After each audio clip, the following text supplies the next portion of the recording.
Bonsoir à tous. Nous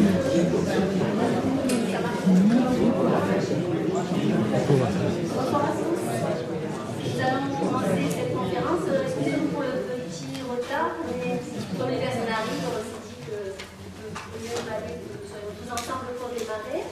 Le soin que nous apportons à notre habitat en vivant sur nous-mêmes et surtout ce que nous voulons apporter aux autres, présenter aux autres, c'est un peu l'objet de la conférence de ce soir, qui clôture le cycle de conférence 2018 du Conseil d'architecture, d'urbanisme et de l'environnement, et également cette session depuis ce semestre sur l'habitat que certains d'entre nous ont suivi intégralement. Vous pouvez même avoir un petit diplôme, l'habitat vu autrement, l'habitat vu de manière moins conventionnelle.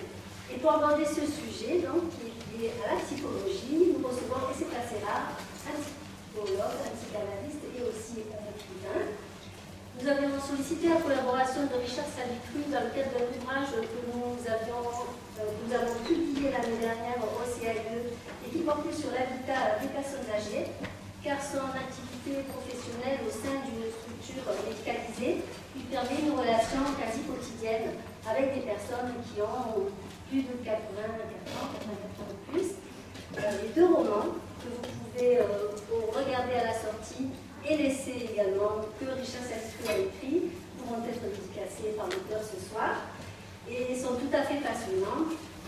J'ai lu particulièrement l'essai qui est quelque chose d'à la fois scientifique mais qui se lit très bien et qui s'appelle La forteresse dévastée, qui montre en d'autres termes que lorsqu'une personne âgée n'est plus acariâtre, comme on pourrait souvent le dire, lorsqu'elle ne s'oppose plus, eh bien c'est là que tout va mal. Richard peut-être va développer un peu. J'ai trouvé ça vraiment passionnant.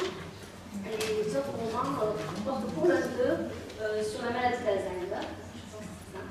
Donc voilà, à peu près, pour en dire peu, mais un peu quand même. Un lien, c'est vrai qu'un lien avec cette période de la vie, c'est assez déterminant pour une personne âgée de se sentir bien chez soi. Et on se dit d'ailleurs que plus on avance dans l'âge, plus il est compliqué et douloureux lorsqu'un événement survient, de s'éloigner de son chez-soi ou de voir sa bulle intime envahie par d'autres et parfois de manière tout à fait, j'allais dire nonchalante, mais sans le vouloir, mais quand même. Elle est envahie. Cette bulle intime à laquelle Richard Salitrus fait souvent référence et qu'il explore dans ses romans et dans son essai. Nous allons découvrir avec lui les différents aspects.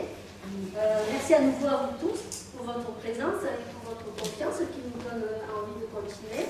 Et merci surtout à Richard de nous faire l'honneur de ta présence et de nous offrir cette communication ce soir, et cette communication que beaucoup de personnes ont très tôt inscrit sur leur agenda dans le programme. Voilà, je rappelle que nos conférenciers viennent bénévolement. Voilà.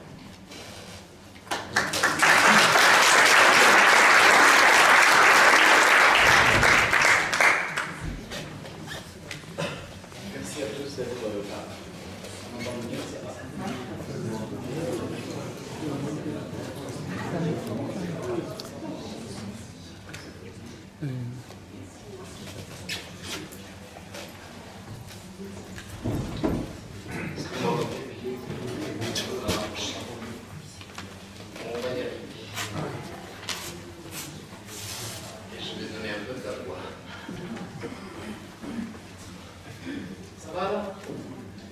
Merci à tous d'être là, vous êtes très nombreux, je suis agréablement surpris. Je vais essayer de ne pas trop vous ennuyer pendant ce temps qu'on va passer ensemble. Donc, comme Pascal vous l'a dit, je suis psychologue. Je travaille dans une grosse structure hospitalière qui a 300 lits et qui, entre autres, a des EHPAD, c'est une maison de retraite, un établissement pour les personnes âgées, et puis aussi la médecine nécessaire, c'est un hôpital local, comme on dit, qui s'occupe essentiellement de personnes âgées handicapées.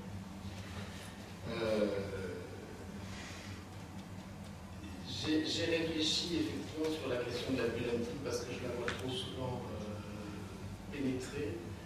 Je vois trop souvent des infractions comme ça chez les personnes qui sont dans leur chambre, qui essaient de se retrouver un petit peu dans leur univers. soignants avec qui je travaille, essentiellement, en essayant de réexpliquer les choses. Et ça a donné, à un moment donné, effectivement, avec Pascal Bézard, cette rencontre qui a permis d'ouvrir aujourd'hui cette conférence. Voilà.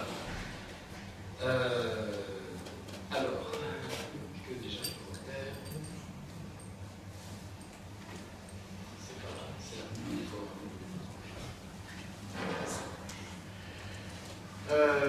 Donc c'est. Ah, est-ce qu'on peut le monter le son? C'est mieux? Je vais essayer de me rapprocher du micro, de parler un peu plus fort. Merci. On va essayer. Théorie, c'est très réglé. Des règles tout.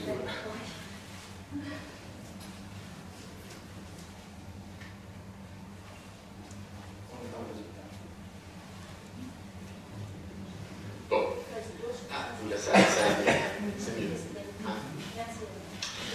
Voilà. Je suis même très bien. Merci. Je vous en prie.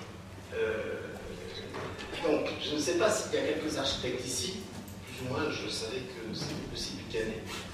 En tout cas, s'il y en a, ce n'est pas à eux que je vais apprendre que l'acte de construction est un acte fondamental et fondateur, sans jeu de mots, pour l'être humain et je dirais même pour l'humanité. Nous sommes des animaux constructeurs, tout comme les castors, les termites. Mais en plus de cet acte instinctif qui consiste à se protéger dans une tanière, le fait de construire, c'est quelque chose qui est propre à l'humanité.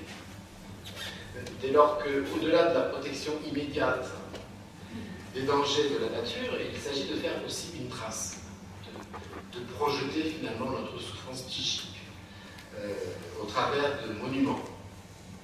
Depuis le premier tumulus mégalithique que l'on connaît, au dernier monument de l'architecture contemporaine.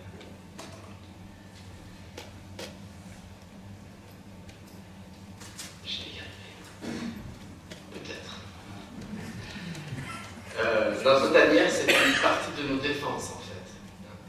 Car nous n'avons pas suffisamment de défense pour résister à l'ardeur de notre environnement.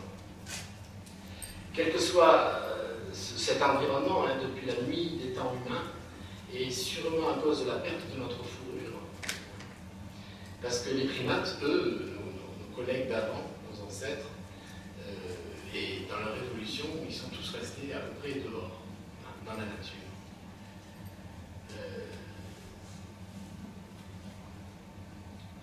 Ce n'est pas non plus à des architectes que j'apprendrai que la façon dont nous formulons notre habitation est profondément liée à notre profil psychique. Tant du point de vue de la construction même, que du point de vue que nous y mettons dedans pour créer un environnement en accord avec notre goût, nos habitudes de vie, nos inquiétudes, nos désirs, et aussi notre névrose. C'est sûrement pour cette raison que l'on peut comparer notre appareil psychique à une construction, et que l'on peut aussi parler d'architecture psychique. À ce propos, je vous propose là de regarder ce qu'a imaginé l'architecte Frank Gehry pour abriter un projet de centre de recherche sur le cerveau. Ça s'appelle Keep Memory Alive, garder la mémoire vivante. Et ça a été fondé par Larry Luvo, qui est associé directeur principal de la Southern Wines and Spirits, marchand de vin, à la mémoire de son père, Lou Ruvo, qui était victime de la maladie d'Alzheimer. Donc finalement, ce qu'on voit là, cette invention, qui se trouve à Las Vegas et qui a ouvert ses portes en 2010, c'est le fruit d'une réflexion d'un architecte autour du thème de la démence. Je pense que ça parle suffisamment pour ne pas en rajouter. Mais j'ai trouvé que comme première image, c'était intéressant. Donc, dans notre appareil psychique, il y a aussi des murs, il y a un toit, il y a des pièces, il y a une cave, il y a aussi le tout à l'égout, et il y a aussi l'électricité.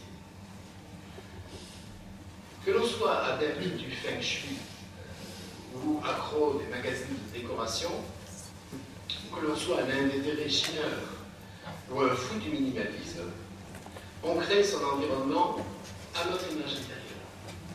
On y met de la chaleur, on y met de la folie, de l'ordre, du désordre, du foutu. Notre passé au grenier ou à la cave, nos rêves à la fenêtre, nos désirs sur les murs. On décore, on encombre, on s'encombre, on vide, on déménage, on aménage. On ne ménage en tout cas pas nos efforts toute notre vie.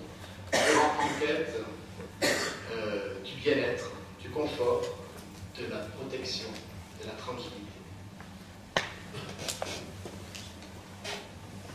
Je pense que vous connaissez. Le conte des 3 petits cochons est ancré dans notre inconscient. Il vient nous rappeler combien la pénétration dans notre antre est un péril dont nous devons sans cesse nous défendre. Le loup est partout, il est rusé, il est fort, il ne cesse de nous courir après et de vouloir trouver les entrées cachées de notre âme. Dans ce conte, le loup représente tout autant le péril venant de l'extérieur que le péril venant de l'intérieur. Tous nos mécanismes de défense sont construits de façon bipolaire. Des capacités à nous défendre contre les agressions externes et des capacités à nous défendre du côté des conflits internes. Je pense que ce que vient nous dire ce conte des 3 petits cochons tourne autour de ces 2 polarités de nos défenses. Comme il s'adresse à des êtres en devenir, des enfants, et outre la peur de la castration, qui est classiquement symbolisée par le loup, c'est connu, je crois que c'est une forme de prévention contre les difficultés que nous éprouvons, enfants, avec la consolidation de nos défenses, contre les terreurs internalisées, contre les conflits névrotiques en puissance qui nous habitent, et contre la culpabilité face à nos pulsions sadiques ou sexuelles. Notre habitation, notre coquille, et comme notre âme, elle se doit d'être suffisamment solide pour rester impénétrable. Évidemment, certaines d'entre elles sont plus fragiles que d'autres. C'est ce que nous apprend ce petit conte.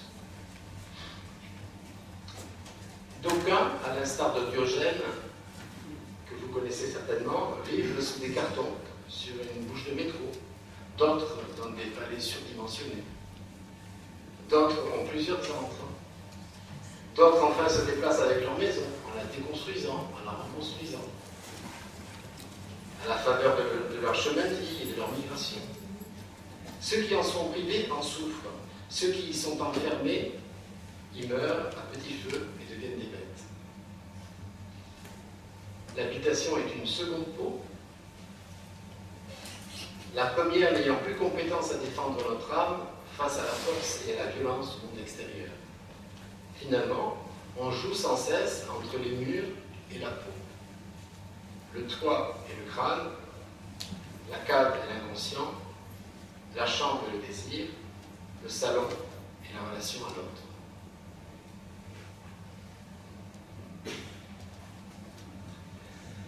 La rue de l'Avenir est une petite rue courbée qui descend doucement entre 2 rangées de petites maisons individuelles, arborant de minuscules bouts de jardin à l'entrée. La glycine et les rosiers y règnent en maître absolu. Un muret de pierre meulière, rehaussé d'une grille envahie par un chèvrefeuille, nous accueille. Un portillon en fer forgé grince en s'ouvrant. En face de nous, un petit perron miniature s'ouvre en calice, comme pour mieux nous souhaiter la bienvenue. De chaque côté, 2 parterres de fleurs, soigneusement couronnées de campanules des Carpates, s'offrent à nos regards attendris de tant de douceur. Quelques marches nous séparent de la porte massive, percée en son milieu, une petite fenêtre tout en longueur protégée par une grille assortie à celle que nous venons de traverser. C'est le jardin d'Henri Marie. Il accueille le visiteur. Il s'agit du début d'un chapitre atypique de mon premier essai sur l'érosion des défenses psychiques chez la personne âgée. Je vous dévoile un peu la suite. Tout le chapitre serait intéressant pour illustrer mon propos ici, mais c'est un peu long. Entrez. Devant vous, un petit couloir pas très long, et tout de suite, à gauche, une minuscule cuisine, justement, d'où émane une chaleur humide. Sur la porte du frigidaire, une dizaine d'autocollants publicitaires sont plaqués en désordre. Au-dessus, conquérante, une magnifique Andalouse à la robe interminable lève les bras au ciel comme pour vous jeter son cri de guerre, à tout jamais plastifié par la démocratisation du voyage dans les années 60. Elle occupe tout le dessus du réfrigérateur. Sa robe est bien sûr jaune. Elle porte en elle le souvenir de cette descente en 1503 le long de la Nationale 7 en 1966. Une épopée qu'Henri, le maître de maison, avait pratiquement imposée à Marie, sa tendre et chère épouse. Le petit dans le fond de la voiture, endormi, percé par le ronronnement du vieux moteur à essence, lancé à 100 km/h à l'assaut de l'Espagne du Sud. 3 jours de voyage pour atteindre le camping, au bord de la mer. Un souvenir impérissable. Faites le tour de la cuisine, admirez tous les objets qui sont ça et là, bien rangés, pour certains inutilisés depuis des années, mais tous propres et à leur place. Chinois purée, moulin à julienne, râpe, casserole en aluminium et un magnifique robot orange, acquisition datant de la fière époque des débuts de l'électroménager. L'unique petite fenêtre qui donne sur le jardinet, côté rue, est décorée de vieux rideaux Vichy, dont la teinte a été décolorée par le soleil et le temps. Ressortons dans le couloir, rentrons à droite dans le salon salle à manger qui nous accueille chaleureusement, un poêle à gaz qui trône au milieu de la pièce, branché devant une étroite cheminée de marbre noir depuis longtemps inactive.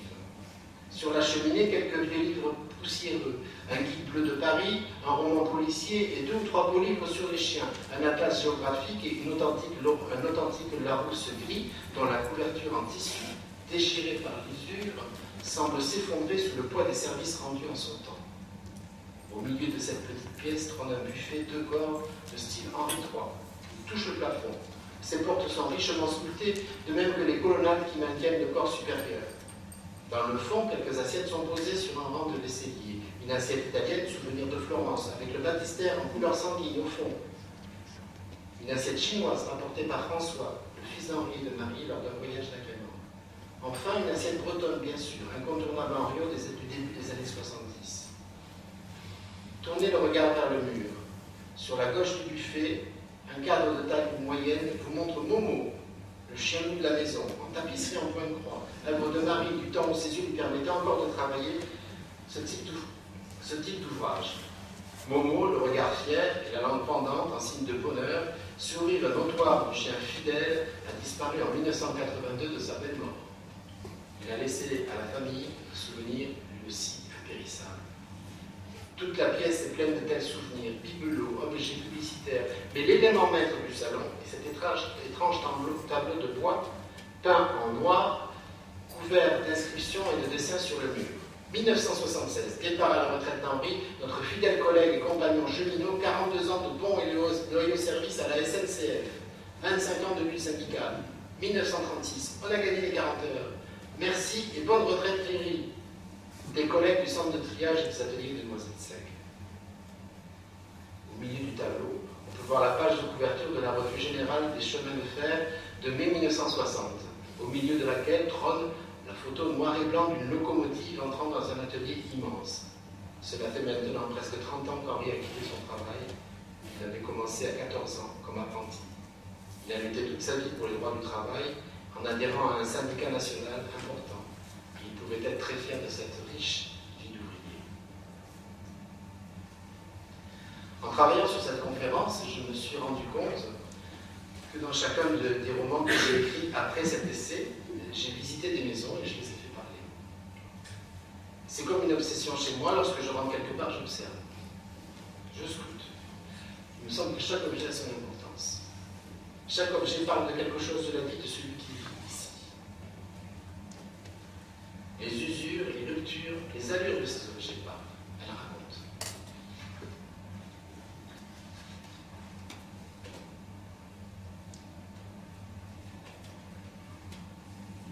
Et c'est de ces objets que l'on s'entoure.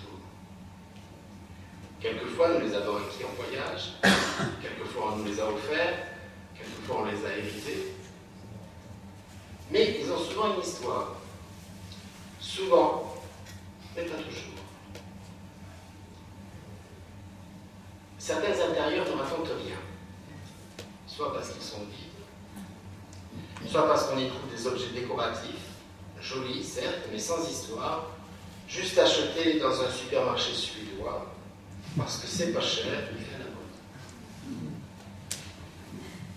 C'est la base du principe de homestaging qui consiste pour vendre mieux une maison à la vidée de son contenu intime, de ses souvenirs, de son âme, afin que l'acheteur potentiel puisse s'y projeter. Stratégie sans doute utile lors d'une vente, car une maison qui exhibe l'intimité de son propriétaire risque de repousser l'acheteur. Parce qu'une maison, un appartement, c'est une prolongation de notre histoire, de notre intimité.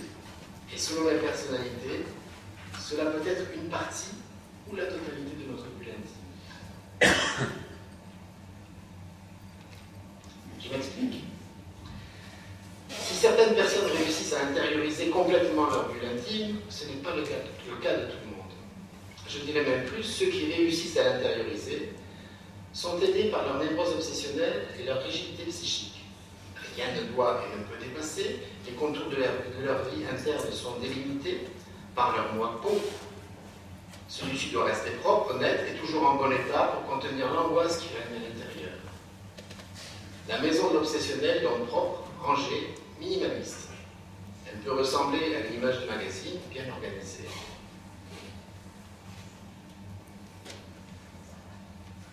Rien ne laissé au hasard. Mais l'hystérique est là pour nous montrer à quel point une bulle intime peut trouver des extensions en tous sens, en particulier dans le logement qu'il habite. Là, tout un tas d'objets racontent, tant et si bien que le visiteur est noyé sous les informations, charmé par les tentacules décoratifs du maître de maison. Sous anesthésie, notre visiteur n'est rapidement plus en mesure de penser et de désirer. Chez l'hystérique, l'angoisse n'est pas à l'intérieur, mais vient enserrer l'autre, l'inclure. Chez l'hystérique, vous vous trouverez à l'intérieur de la tête. Chez l'obsessionnel, vous ne risquerez pas d'y entrer. Car, si nous sommes tous amenés à gérer notre angoisse, notre chose au sens que lui a donné Lacan, nous avons choisi tôt ou tard des voies différentes pour y parvenir. Ce que nous nommerons la personne normale aura une boîte à outils bien garnie, avec un panel de toutes les façons de gérer l'angoisse, avec une distribution égale en proportion des traits névrotiques, obsessionnels, hystériques, un brin de perversion et une pincée de psychose. Mais cette personne-là, normale, n'existe pas. Nous avons tous des proportions différentes de traits névrotiques, voire psychotiques ou autistiques à l'intérieur de nous. C'est pour cela que chacun d'entre nous est différent, fait de toutes ces fixations, à des stades de notre évolution psychique, avec plus ou moins de ceci, plus ou moins de cela. Là aussi, je vous laisserai découvrir dans mon essai, car j'y ai décrit les différentes forteresses dans lesquelles nous protégeons notre précieux stock d'angoisse. Ici, je voudrais vous parler plutôt de la bulle intime et de son architecture. Et pour ouvrir votre regard sur le fond de mon propos, je vous propose d'abord de vous plonger dans le pire, les affres abyssales de la souffrance psychique. On va commencer en douceur. C'est chez mon oncle que je suis allé chercher ma première image. On sait que c'est mon oncle. Non. Vous allez comprendre. Mon oncle, c'est un film de Tati, qui est sorti en 1958. Jacques Tati est un metteur en scène travaillé comme tout un chacun par son profil névrotique, entre son obsessionnalité et son hystérie. Et c'est bien ce qu'il nous montre dans mon oncle. Mon oncle, c'est un achoppement entre, d'un côté, un monde aseptisé, où l'humain n'a plus sa place, mais seulement les conventions sociales, l'esthétique parfaite de la bourgeoisie des années 50. Et de l'autre côté, un monde sale, bruyant, désordonné, hétéroclite, et quelquefois turbulent, mais où il n'y a finalement que de l'humain et de l'amour. On est tellement surpris dans ce film par l'opposition brutale entre ces deux mondes, qui ne sont séparés que par une courte distance, finalement, mais qui se côtoient dans ce scénario à la faveur des liens familiaux entre Madame Harpel, la sœur de M. Hugo, et la femme de monsieur, et femme aussi de M. Harpel, industriel, riche et parvenu pour le moins. Même si ces gens sont souvent agaçants tout au long du film, on est néanmoins sensible à la fierté des Harpel, à leur bonheur sans faille, lorsque la fontaine Poisson se met en route. Tati y a-t-il pensé?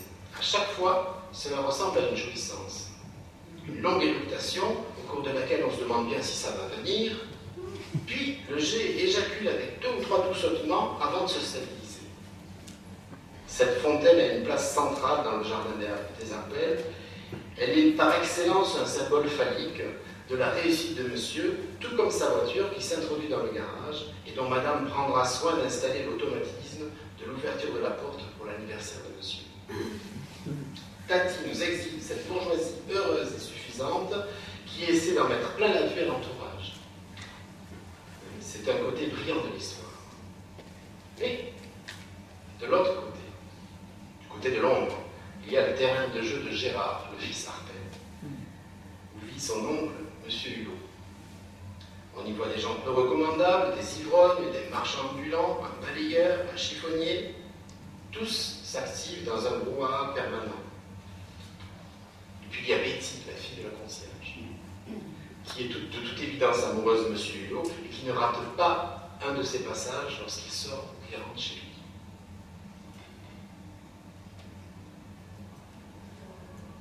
L'immeuble de M. Hulot est en lui-même un chaos architectural. La montée d'escalier est anarchique, il traverse plusieurs paliers. C'est un parcours de combattant pour atteindre son nid d'aigle, tout en haut. Mais de là, il peut jouer avec le canari de la voisine, en lui apportant de la lumière par réflexion de sa fenêtre, et en le faisant chanter. Je trouve que c'est un moment de poésie infinie, qui va se dérouler au milieu de ce chaos populaire. Ça, les Arpels ne l'auront pas. Étonnant d'être.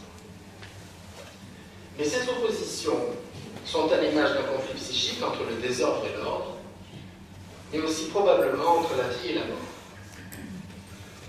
Le chaos de la vie humaine fait ici face à la tension du paraître.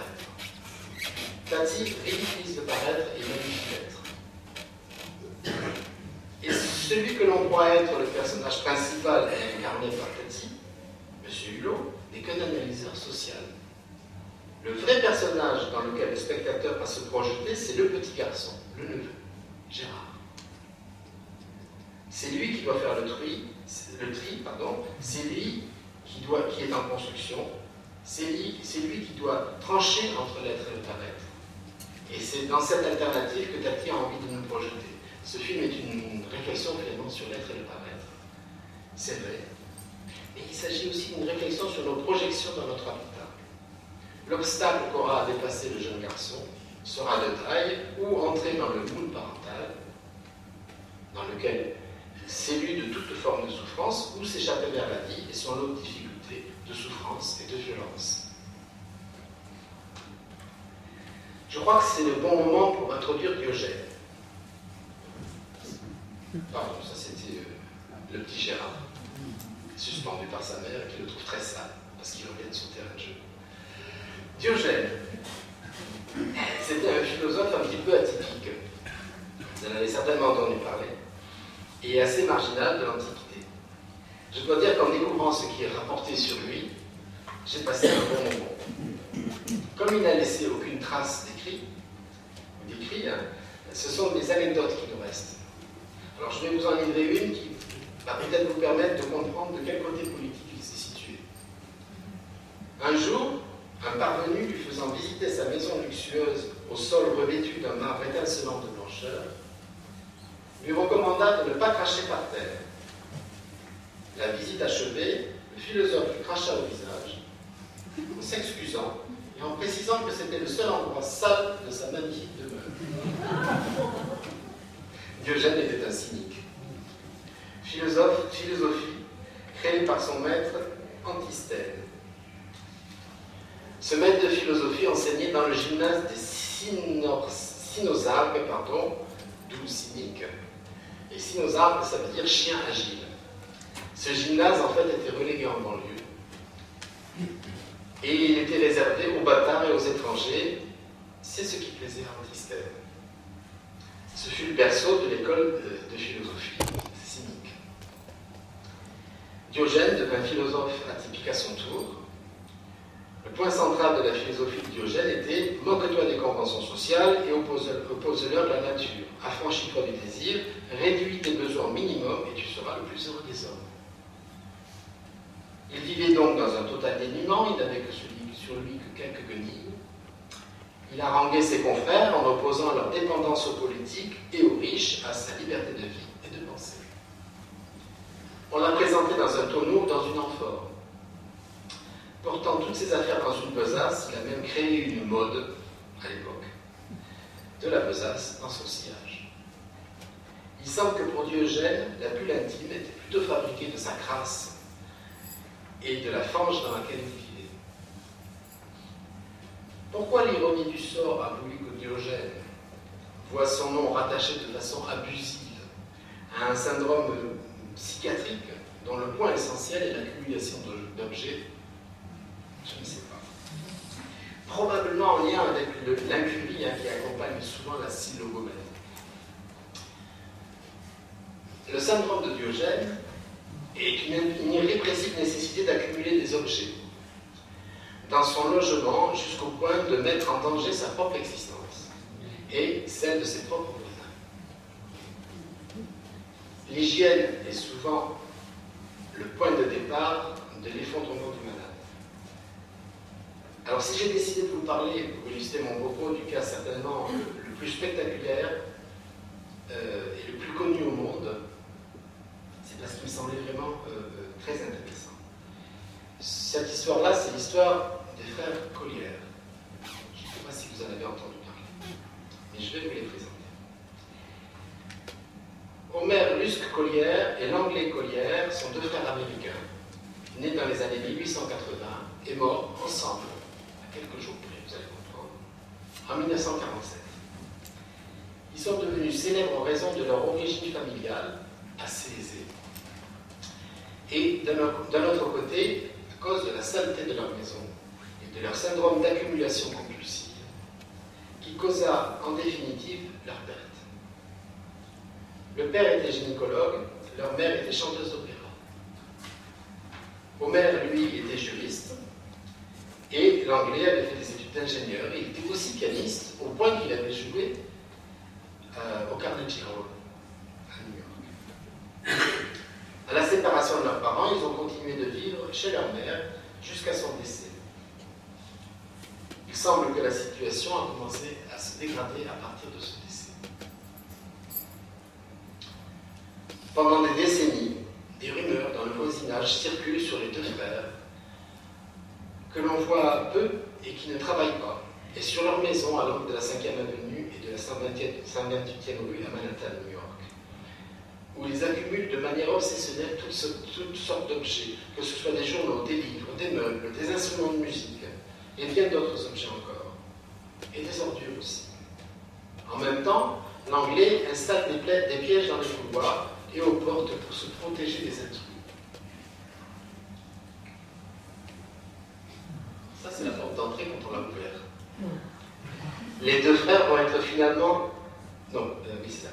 Les deux frères vont être finalement retrouvés morts dans leur maison, où ils avaient vécu en ermite, entourés par plus de 140 tonnes de déchets.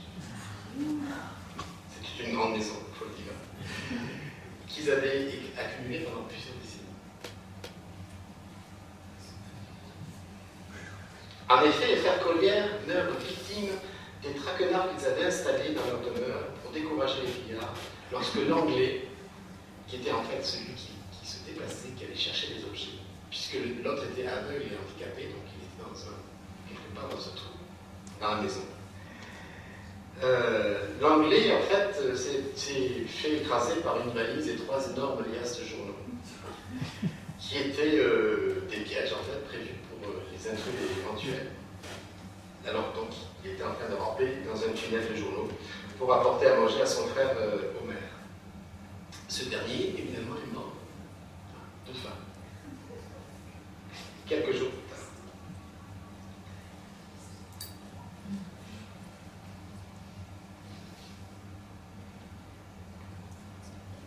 Depuis les années 1960, le site de l'ancienne maison des Collier, rasé, est devenu un parc de poche qui porte désormais leur nom, le Collier Brothers Park.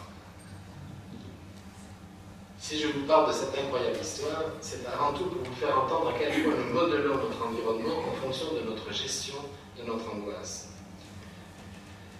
La psychanalyse s'est bien sûr penchée sur la question de la silogomanie. Une première hypothèse psychanalytique est que la silogomanie entraîne une inertie, une immobilité, une mise à distance de l'autre.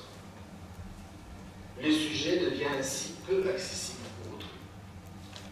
Le comportement a un potentiel symbolique, probablement lié à des traumatismes au niveau des expériences préverbales avant le langage. D'autres pistes de réflexion ont néanmoins été formulées. Par exemple, l'hypothèse d'une fixation au stade anal, qui ne tient pas trop la route. Ou en se référant aux différentes théories du Moipo de Didier Anzieux, qui est un psychanalyste, où il dit que toute fonction psychique et la construction du moi se développe et s'étaye sur une fonction corporelle. La peau est un lieu d'échange, de protection, de contenance, à la fois barrière et filtre. Lorsque le sujet est blessé narcissiquement, le moi-peau peut s'altérer et perdre sa fonction contenante.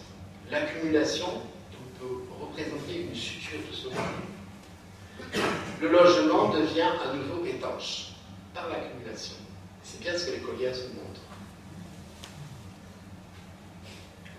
La silogomanie est un syndrome qui est relativement fréquent chez les personnes âgées ayant tout perdu, isolées, comme si l'accumulation d'objets pouvait compenser, ou plutôt comme si le geste de jeter quelque chose était devenu impossible, au risque de reconnaître que l'on a été soi-même abandonné et jeté. À ce stade-là, on va donc pouvoir faire un peu la différence entre le syndrome de Diogène, qui est plutôt une sorte de vie dans le dénuement, dans la négligence, dans l'incurie, ou une impossibilité de jeter malgré la dégradation de l'hygiène et de la salubrité de l'environnement, et puis la silogomanie, qui est une accumulation d'objets, qui se réalise avec une forme d'ordonnance et de remodelage de l'environnement. C'est ce qu'on peut observer chez les frères Collier. Là, vous avez un tunnel. Leur maison était devenue à Nantes, une tanière dans laquelle ils vivaient cachés. L'Anglais sortait la nuit, revenait avec des objets, des ordures qu'il trouvait dans la rue, et même assez éloigné de la maison. L'intérieur de la maison est un chaos, mais il est malgré tout organisé avec ses cartons. Les journaux forment des couloirs, des tunnels, avec des pièges pour éviter les intrusions. L'Anglais va recréer un environnement protecteur, comme une réponse à son angoisse paranoïaque, de pouvant trouver ailleurs une autre forme d'apaisement. C'est un cas extrême, je vous l'accorde, mais il est pas rare. Une performance artistique de Jeanne Suspuglas nous évoque de la même manière ce remodelage de la maison. L'œuvre s'appelle La Maison Malade. La Maison Malade, c'est un espace clos, saturé de boîtes de médicaments. Une invraisemblable pharmacie livrée au chaos, débordant d'emballages empilés, entassés au sol, du sol au plafond. Le spectateur indécis est obligé de se frayer un chemin en les piétinant. Chaque boîte raconte une histoire et nous renvoie à notre propre expérience. Une salle capitonnée et claustrophobique, à l'image d'une société occidentale malade de sa surproduction, rassasiée au point de s'étouffer de médicaments et autres prescriptions contre des affections dont on ne sait plus très bien si elles résultent véritablement d'un malaise, s'autoproduisent dans un délire hypochondriaque ou découlent de la consommation outrée de substances chimiques, ou tout à la fois. Il m'est apparu intéressant de vous montrer cette performance simplement parce qu'elle nous permet de passer du syndrome de la silogomanie au geste artistique. Vous le savez probablement, les artistes, au travers de leurs gestes, expriment dans un premier temps leurs propres angoisses, puis, c'est la définition de l'art, cette expression trouve chez le spectateur une résonance qui lui donne toute sa valeur. Le geste artistique est un geste irrépressible pour l'artiste, mais il ne devient artistique réellement, au sens de la société, que la société lui donne, que lorsqu'il rencontre le regard de l'autre qui lui donne sa valeur.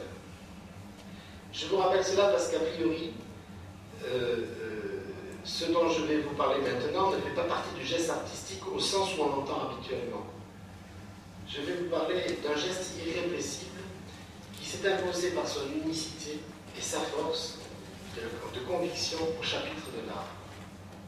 C'est un peu le propre de ce qu'on appelle l'art culte, l'art des fous. Le facteur cheval. Il fait partie de ces personnages à mi-chemin entre la psychose et la névrose qui étendent leur bulle intime au-delà des frontières du corps, créant de toutes pièces une cathédrale à l'image de leur psychisme torturé. Créant ce rocher, j'ai voulu prouver ce que pouvait la volonté. C'est l'une des phrases qui figure sur le palais du facteur cheval, cet homme qui a passé plus de 33 années de sa vie à ramasser, au cours de 30 km de sa tournée quotidienne, les tonnes de cailloux avec lesquels il construira ce qui va être nommé son palais idéal. Ce palais est aussi une toile de fond sur laquelle il écrit des maximes, des sentences, à l'intention des visiteurs à qui il s'adresse. Ces écrits, il les reprendra ensuite avec l'histoire du palais, de façon répétitive dans ses cahiers. Le facteur cheval est né en 1836 à Charmes, dans la Drôme. Ses parents étaient agriculteurs, modestes, c'est le seul élément qu'il donne d'ailleurs dans ses successives biographies. Il est paysan, fils de paysan. Dans ce contexte rural où la vie est difficile, à la dureté du travail s'ajoutent les veuvages et les décès d'enfants. Il est vrai qu'il a eu un destin absolument terrible, cet homme-là. Il ira à l'école primaire, ce qui n'est pas le lot de tous à cette époque-là. Il a 10 ans quand sa mère meurt. Son père meurt quand il a 20 ans. Il est alors cultivateur avec son frère aîné. Une période, semble-t-il, difficile sur le plan financier. Avec sa première femme, il a 2 fils, dont le premier meurt dans sa première année. Il perd sa femme en 1873. Il se remarie en 1879 et a une fille qui va mourir dans sa 15e année. En 1867, il est devenu facteur des postes et parcourt à pied la région au cours de ses différentes affectations. C'est en 1879, quelques années après, au cours d'une tournée, qu'il va buter sur une pierre qui a une forme particulière. Et cette pierre-là, il va la trouver spéciale, extraordinaire. Et c'est pour lui le point de départ de son récit. L'incident vient de se produire au moment où il vient de se remarier, quelques mois avant la naissance de sa fille. Et à partir de là, le facteur cheval va récolter quotidiennement des biens typiques de sa région. Et peu à peu, dans longues années, il va construire ce palais sans aucune notion d'architecture.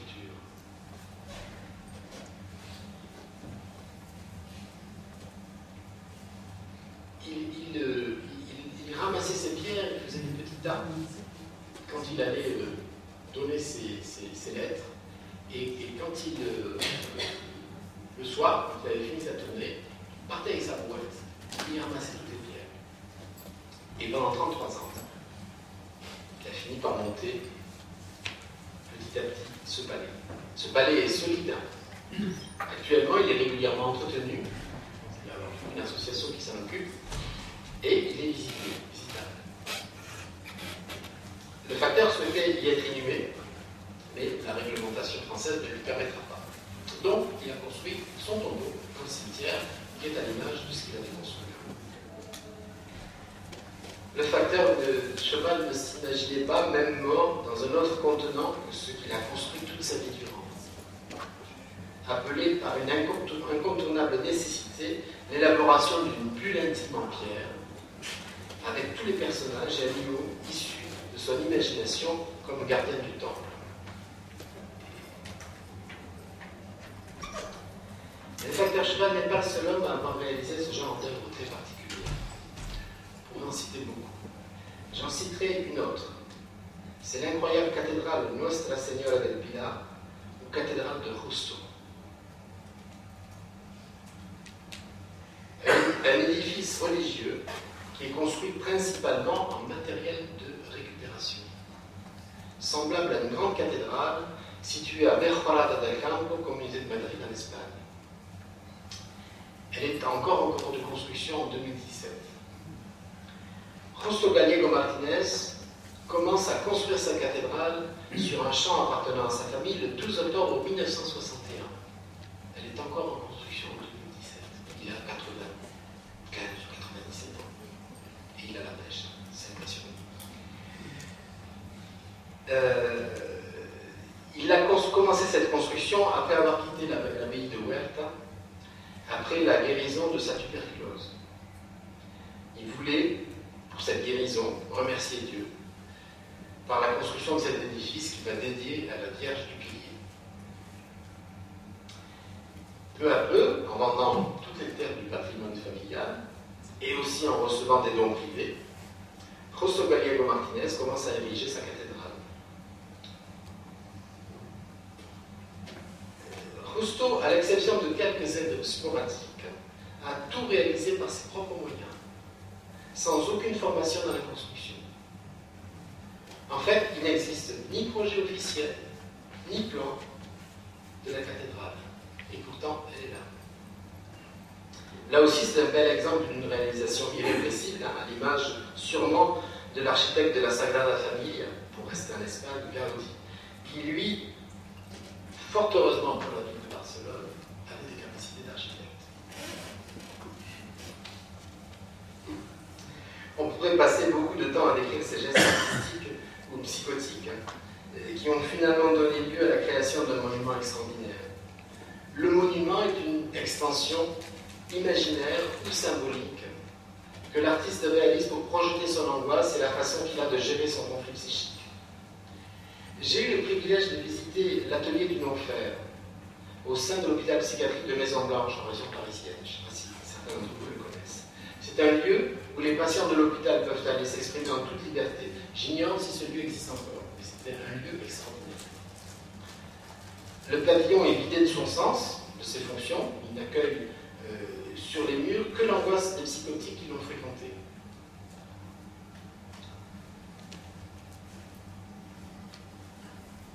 Lorsque je suis entré dans ce bâtiment, j'ai été pris d'une émotion rare, une sorte d'angoisse diffuse, dans un premier temps. C'est comme un rapport magique aux choses qui sont là, posées ça et là, et à toutes les inscriptions que l'on découvre sur les murs vides. Le lieu résonne parce qu'il est pratiquement vide. C'est très impressionnant. C'est une sorte d'édifice religieux, mais où l'angoisse serait la foi et le psychiatre le Dieu. Je me souviens de ces lettres écrites sur les murs en très gros, des lettres adressées à des docteurs et qui étaient une suite de reproches, de réflexions sur la relation thérapeutique et la question de la folie. Ce pavillon, lorsque vous y entrez, il vous engloutit. À l'intérieur de vous, il met comme une espèce de pression qui monte. Et vous avez l'impression de pénétrer dans une bulle collective. Psychotique de surcroît, ce qui n'est pas rien. Les psychotiques qui ont laissé une partie de leur angoisse, et celle-ci fait une véritable infraction en vous. Elle vous enserre, elle vous terrasse. On ne sort pas indemne d'une telle visite. Voilà. Je suis obligé de cesser mon exploration de ces maisons boucliers, de ces bunkers de l'angoisse obsessionnelle ou paranoïaque, de ces projections des images de soi en mal de réalité externe. Je vous propose de revenir à notre bulle intime. Dans le palais idéal du facteur Cheval ou la maison des frères Collière, retenons que la bulle intime projetée n'encourait pas de risque d'éclater à la moindre pénétration. Pour moi, la différence se situe là. Bulle intime. Il faut d'abord dire un mot sur l'intimité. Fondamentalement, vous savez que l'intimité fait partie intégrante de la liberté individuelle et de l'autonomie de la personnalité. L'intimité, c'est d'abord ce qu'il y a de plus profond à l'intérieur de nous-mêmes. L'intimité peut être cachée, elle n'est pas forcément parlée ou racontée. Elle reste à l'intérieur de nos murs psychiques. L'intimité, ça représente ce qui ne peut pas être partagé avec tout le monde. L'intimité, elle est aussi utilisée dans d'autres sphères, celle de la sexualité, on parle de l'intimité du ménage, on parle des moments intimes, des parties intimes, mais aussi dans celle de la famille ou de l'amitié, les amis intimes, l'intimité familiale, l'intimité du foyer. C'est ce que je vous propose, c'est d'aborder la question de l'intimité du côté vide du verre. C'est-à-dire que je vais en parler du côté où on la perd. Et sur un terrain que je fréquente depuis longtemps et au quotidien et dont je vous parlais tout à l'heure. L'intimité, c'est un peu comme la santé. Tant qu'on l'a, on sait la préserver, tout va bien. C'est une partie de notre vie. Les mécanismes défensifs sont là pour nous aider au quotidien à la défendre. Ce lieu que je connais bien et qui fait à l'intimité un outrage permanent, c'est l'institution d'hébergement, l'hôpital, l'EHPAD, le lieu de vie collective. La préservation de l'intimité en institution va avoir affaire à deux de ces sphères. Celle de la sexualité du corps et celle du psychisme, de celui qui est obligé d'y vivre en raison de sa dépendance. L'intimité sexuelle, en général, elle est plus ou moins toujours respectée. Il faut dire ce qu'il y a. Elle est d'une évidence que personne ne remet en question. Dans la vie institutionnelle, elle n'est pas simple à préserver, mais on y parvient souvent lorsque cette question se pose. Lorsqu'elle se pose, parce que ce n'est pas toujours le cas. L'intimité du corps, hors sexualité, c'est déjà notre histoire. La dépendance fait que les professionnels du soin sont conduits à pénétrer dans l'intimité corporelle quotidiennement. C'est une difficulté pour l'agent comme pour le résident. Le corps des personnes âgées dans les EHPAD, par exemple, n'a rapidement plus de secret pour aucun soignant. Et c'est déjà un problème. Mais au-delà de cette première effraction, qui peut être légitimée par la dépendance, il y a surtout une difficulté liée aux relations qui s'établissent à la faveur de ces contacts quotidiens, embrumés d'addiction quelque part, souvent fragilité par la proximité, la culpabilité, la honte de la dépendance. Il s'agit de l'intimité relationnelle qui s'établit petit à petit au cours de toutes ces toilettes entre les soignants et les résidents. Cette intimité relationnelle est extrêmement sensible car les limites sont très fragiles. Les résidents prennent souvent plaisir à connaître l'intimité de leurs soignants. Et ceux-ci trouvent un épanchement à leur culpabilité en se livrant, en se racontant. Dès lors que deux êtres ont une intimité croisée, les relations ont bien du mal à rester d'ordre professionnel. Du coup, la pénétration de l'intimité lors des toilettes, par exemple, devient de façon paradoxale moins supportable. C'est une chose assez curieuse, je le reconnais, mais on ne soigne bien qu'à distance psychique, car le soin est un geste très particulier, qui vient prononcer l'incompétence de l'autre à subvenir à ses propres besoins, seul dans l'intimité. Se faire faire la toilette, c'est humiliant, c'est angoissant, car d'une part, cela nous fait remonter à une époque bien lointaine, surtout pour les personnes âgées, où notre mère s'en occupait, et d'autre part, cela signe notre dégradation, la perte de nos capacités et de notre liberté. Du côté du soignant qui fait la toilette, il y a une culpabilité de faire à la place d'eux, de pouvoir quand l'autre ne peut pas, de jeter l'autre en face de ses incapacités. C'est pour ça qu'il faut de la distance pour bien faire, pour ne pas mettre en souffrance les liens affectifs qui ont pu se créer lorsque les intimités se sont croisées et qu'on a livré un peu de soi. Et je pense que ça fonctionne dans un sens comme dans l'autre. C'est-à-dire que je pense qu'il n'est pas forcément bon que le soignant en sache beaucoup plus sur le résident que ce dernier sur le soignant. Et pourtant, direz-vous, il faut bien de l'humanité dans ce geste, et même de l'amour, pour qu'il ne devienne pas mécanique et donc destructeur. La solution sera donc plutôt du côté d'un savant savoir-faire mêlant à la fois des capacités contenantes, des capacités affectives et un grand professionnalisme, doublé d'un réel intérêt pour son travail de la part de l'agent, et du côté du résident, une grande capacité d'adaptation et une immense confiance dans les agents de l'institution. Ça fait beaucoup, mais ça n'est pas impossible si les moyens sont donnés.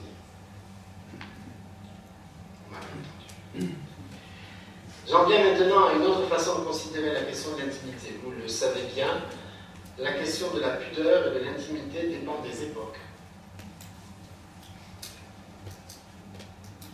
Pour la pudeur, il ne faut pas chercher des loin.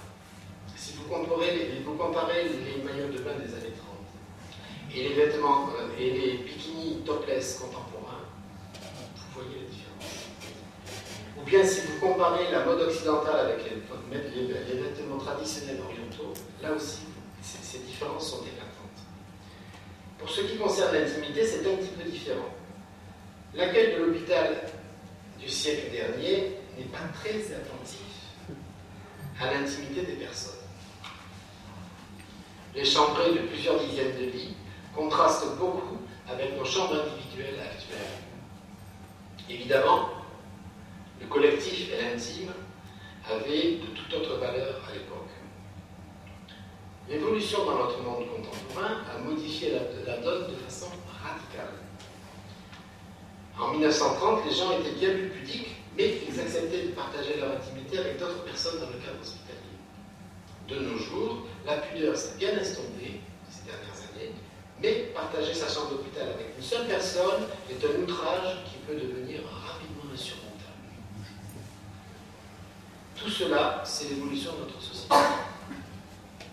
Il s'agit d'une réalité quotidienne très actuelle, parce qu'en plus, on est dans une mutation. Il n'y a pratiquement plus de chambres à 3 lits, mais des chambres à 2 lits, il y en a encore beaucoup. Et on commence maintenant dans toutes les nouvelles réalisations architecturales à ne faire pratiquement 99% de chambres à 1 lit. Cette nécessité d'intimité, en plus, devrait aller en croissant. Avec l'arrivée de nouvelles générations de seniors, bien plus individualistes que ceux que nous rencontrons encore aujourd'hui dans les maisons de retraite. Aujourd'hui, respecter l'intimité, ce sera plus faire attention à l'individualité, à la préservation de la solitude, à l'évitement du partage systématique que l'on fait dans les EHPAD de la collectivité, alors qu'autrefois, il s'agissait de couvrir le corps au maximum, même si l'espace de vie était partagé pour tout. Les données sont très différentes. Il faut adapter l'institution par la construction des chambres individuelles et adapter les pratiques, permettre l'isolement, ne pas solliciter systématiquement les personnes pour une vie sociale qui n'est plus vitale pour elles et qui le deviendra de moins en moins, surtout depuis l'avènement d'Internet. Mais il faut aussi tenir compte des cultures. L'intimité sera différente d'une culture à l'autre. La sphère intime de la personne âgée sera différemment interprétée et appréhendée. De même, la question de la pudeur sera aussi différemment abordée. L'âge et la culture des personnes hébergées dans les établissements sont donc des données importantes pour les soignants. Bulle intime. Donc, lorsque j'ai mené une réflexion pour un article sur l'intimité, je suis parti d'abord de la question de la sphère intime. Mais rapidement, quelque chose ne me convenait pas dans l'image de la sphère. Une sphère peut être en bois, en acier, elle peut être pleine ou vide, mais il y avait quelque chose qui ne collait pas pour décrire l'intime, la sphère intime. Alors j'ai changé de mot. J'ai pensé que le mot bulle ferait mieux l'affaire. Parce que si la sphère peut être solide, la bulle, elle ne l'est jamais. Par définition, elle est susceptible d'exploser à tout moment, lorsqu'un objet tente de la pénétrer. Elle représente au mieux la fragilité de l'intimité. La structure psychique d'une personne ne suffit pas à maintenir le sujet humain hors de toute atteinte des assauts de l'environnement. Les mécanismes de défense ne vont pas permettre de repousser l'ensemble des agressions de notre monde intime. Il faut, en plus, un environnement suffisamment rassurant pour permettre à nos défenses de faire des pauses, plus ou moins longues, mais qui restent vitales pour le maintien de notre santé psychique. La représentation de l'intime de chacun d'entre nous, bien sûr, peut être différente. Certains trouveront leur intimité dans l'anonymat d'une foule et sauront s'en contenter, et d'autres ne la trouveront qu'au centre d'une forteresse dans la plus profonde solitude.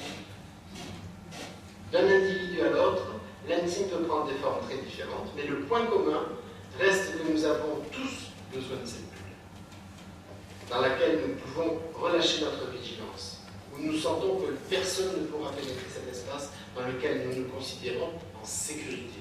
Le besoin de sécurité, c'est un réel besoin fondamental de l'être humain. La bulle intime, elle n'est pas forcément représentée par un lieu, par des murs ou par une défense physique. Elle peut se matérialiser autrement. Elle peut être symbolique, imaginaire, mais elle existe toujours. La multitude qui nous entoure est bruyante, mais nous sommes plus ou moins capables de nous fermer à ces assauts sonores et intrusifs, même si nous sommes nus au milieu d'elle. Si cela est vrai sur l'instant, c'est bien moins probant sur le long terme. C'est là où je veux vous amener. Il nous est nécessaire et vital de pouvoir nous retrouver dans un lieu intime à nous. Nous avons créé nos repères, notre antre, notre tanière, et ça c'est complètement animal. On ne défend pas à corps et à cri son intimité lorsqu'elle est maltraitée. Pourquoi? Parce qu'il s'agit de quelque chose de si profond, de si personnel, que l'on ne sait pas bien comment la protéger sans la dévoiler. Or, car protéger son intimité est aussi le meilleur moyen de la dévoiler. C'est ça que je voulais vous dire. D'en faire cas, de montrer que lorsque nous avons été dérangés, nous étions en train de faire quelque chose d'intime et de personnel. Or, le personnel, l'intime reste tabou, caché, en fonction, bien sûr, de la pudeur de la personne. On ne pourra pas vraiment percevoir l'infraction commise lors de cette pénétration, qui quelquefois, pourtant, peut être très violente. Entrer dans une bulle intime d'une personne est un acte qui peut être très mal vécu. La personne elle-même peut en être inconsciente. Sur le moment, ce n'est qu'au fil du temps qu'elle va perdre petit à petit toute estime de soi. Car s'il y a une chose qui est liée à l'intimité, c'est bien l'estime de soi. À force de refuser de respecter l'intimité d'un résident en institution, par exemple, on peut provoquer un état dépressif, où la personne n'a plus une notion très claire de son individualité. C'est quelque chose qui se fait à bas bruit et sur le long terme. On s'en aperçoit malheureusement bien trop tard, souvent, quand on est capable de s'en apercevoir et de l'analyser, ce qui n'est pas forcément évident. Finalement, ne plus avoir d'intimité, c'est un peu devenir l'objet de quelqu'un. Ne plus avoir de personnalité. Être dépendant de la survenue de l'autre dans notre bulle intime. Comme ça, sans prévenir. Et c'est ce qui se passe dans les institutions à longueur de temps. Devenir un simple objet, dépendant et sans intimité, c'est finalement perdre son statut d'être humain. C'est pourtant souvent ce que l'on provoque sans le vouloir dans les institutions. Toute notre vie durant, nous avons construit, protégé notre intimité. Ça commence réellement à l'adolescence, lorsque nous commençons à transformer notre chambre d'enfant en bastion renforcé, poster terrifiant collé sur la porte à l'appui. Puis, dès lors que l'occasion se présente, nous investissons notre premier appartement, puis notre première maison, et quelquefois le paradis de notre retraite.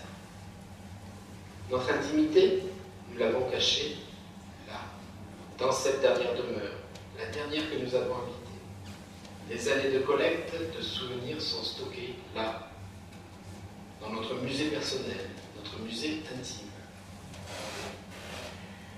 Galerie de notre solitude intérieure ou partagée avec notre alter ego, c'est le lieu où psychisme et environnement se rencontrent, fusionnent, ne deviennent qu'une unique entité. Montre-moi où tu habites et je te dirai qui tu es. Comme nous l'avons vu aujourd'hui, de la silogomanie au minimalisme, toute la palette d'investissement psychique de notre intérieur peut se décliner. Il est certain que la manière que nous adoptons pour décorer, remplir, ranger, investir notre lieu d'habitation est complètement dépendante de notre vie psychologique, de nos peurs, de nos angoisses, mais aussi de nos ambitions, de nos espoirs, de nos rêves. Tout est là, accroché au mur, posé sur le sol, enfermé dans une armoire, stocké dans le grenier ou dans la cave. Notre vie et notre psychisme sont là, entre quatre murs, protégés par une porte. Que quelqu'un y pètre par infraction, et nous nous sentons violés. Ce n'est en aucun cas par hasard. Notre tanière est le lieu de notre individualité. C'est là que nous nous enfermons et que nous nous protégeons. De même que notre psychisme, notre corps a besoin d'être défendu, et notre système de défense essentiel pour ce qui concerne notre corps, c'est notre lieu de vie, sa porte et ses clés. Comme la coquille d'un escargot, notre maison représente psychologiquement une bonne part de notre château psychique. reconstruit symboliquement à l'extérieur de nous. Notre maison est une projection de notre château psychique. Nous le construisons et l'arrangeons dans ce sens. Nous dessinons notre intérieur à notre image ou à l'image de la famille qui y vit.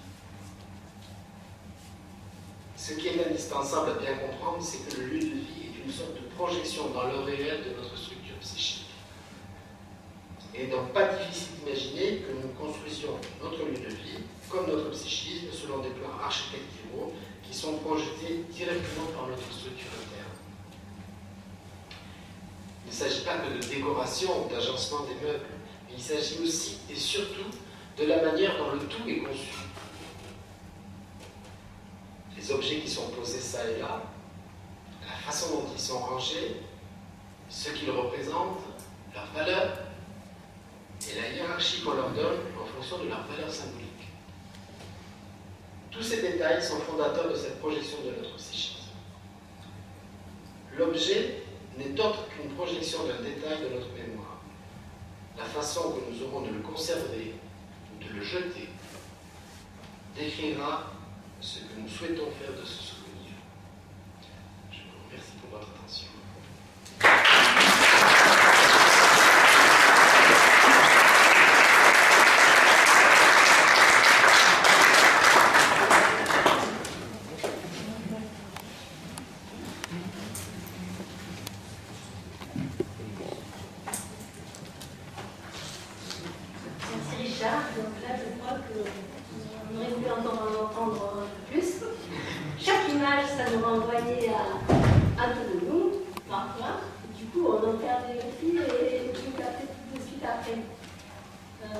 Est-ce qu'il y a des questions quand même? C'est la salle de parler, si vous êtes là pour ça.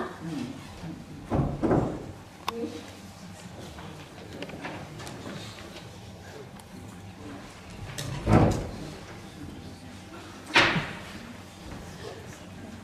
Vous travaillez dans les animaux? Oui, entre autres. Et vous avez parlé c'était pas des gens handicapés. Aussi. Parce qu'il y a aussi une masse à côté, une maison d'accueil spécialisée. Et alors, j'aimerais savoir une question que je me pose par rapport à la bulle intime. Qu'est-ce qui fait des gens qui ont leur bulle chez eux, qui sont handicapés, c'est-à-dire tributaires, infirmières qui viennent veiller sur eux, qu'est-ce qui les décide, qui peut les décider à aller dans quelque chose de commun? J'aimerais développer. Pour tout vous dire, dans 99% du temps, ils ne le décident pas. C'est la dépendance qui les amène à ça. C'est-à-dire qu'à un moment, la dépendance devient telle qu'ils n'ont plus le choix. Et que les médecins, la famille autour ne leur laissent pas ce choix-là. De temps en temps, ça arrive, heureusement, de temps en temps, il y en a qui sont heureux de rentrer dans la maison de retraite parce qu'ils ont plaisir à se retrouver avec d'autres, ils s'ennuient chez eux, ils ont peur, ils ont peur de tomber. Bon. Mais très franchement, je dis 99%, j'exagère un peu, on va dire 85% des gens ne décident pas d'aller dans la maison de retraite. Ils sont obligés à un moment donné. Et c'est toujours quelque chose d'extrêmement pénible de devoir quitter, justement, et c'est un peu ce que je voulais vous parler, de devoir quitter son bel appartement avec tous ces beaux objets et de se retrouver dans une chambre que, même s'il individualise un peu, dans le meilleur des cas, ça reste quand même pas tout à fait leur plus intime, parce que, effectivement, cette chambre peut être pénétrée à tout moment par un soignant, à toute heure de jour et de la nuit. Il n'y a pas d'EHPAD, mais dans les EHPAD où les gens sont très dépendants, c'est le cas. Après, dans certains foyers logements, vous avez votre clé, vous faites votre maison, votre studio, c'est pas tout à fait pareil. Et il y a des endroits où on sait respecter cette intimité, où on sait finalement donner des clés à des gens, même s'ils ont un peu perdu la tête. On sait avoir confiance aussi et laisser vivre finalement un petit peu de leur intimité. Mais dans la majorité des établissements, des gros établissements, c'est pas du tout le cas. Ça fonctionne comme un hôpital. La chambre est aussi le lieu de travail des soignants, parfois. Oui, c'est ça le problème, hein. Bien sûr. C'est plus d'usage. Et ils se l'approprient en tant que tel. Et ils sont pour rien, mais c'est comme ça. Et quand ils rentrent effectivement dans un espace qui est leur lieu de travail. En fait, je ne cherche surtout pas refuser les soignants de pénétrer dans cette bulle intime. C'est l'institution, c'est le système qui fait que c'est extrêmement pénible et que ça se passe comme ça, mais il n'y a pas le choix. Il n'y a pas le choix. Cette intimité, on ne peut pas la respecter, dès lors que c'est dans une vie collective. À moins d'avoir un projet extraordinaire, pilote, avec des gens qui sont géniaux, tous, il faut beaucoup de gens géniaux, il faut vraiment des gens qui tirent ça, qui ont la force de tirer des projets. Il y en a un, ça existe, où effectivement on s'est posé la question, on va faire attention à ça, où on va pouvoir respecter l'intimité. C'est rare.